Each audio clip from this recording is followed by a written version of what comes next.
ঘন মেঘে ঢাকা দুপুর। আকাশ একসময় হঠাৎ করেই কালো হয়ে গেল, আর ঝিরঝির করে বৃষ্টি নেমে এলো।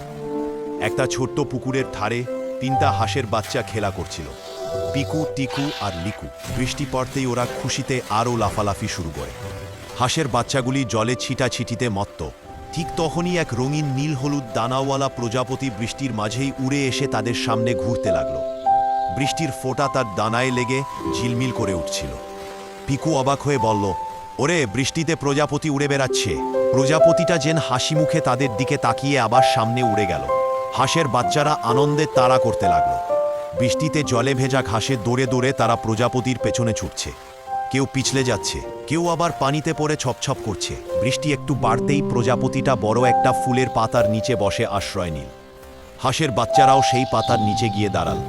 চার থেকে বৃষ্টির শব্দ, পাতায় টুপ টুপ জলের জর্জর, একটা সুন্দর শান্ত দৃশ্য তৈরি হলো।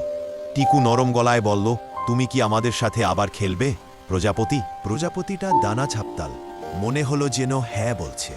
বৃষ্টি ধীরে কমে আসতেই আবার সে আকাশে উড়ে উঠল।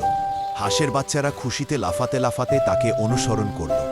এভাবেই বৃষ্টি ভেজা দুপুরে তিনটি হাঁসের বাচ্চা আর একটি রঙিন প্রজাপতির হাসিখুশি বন্ধুত্ব শুরু হলো।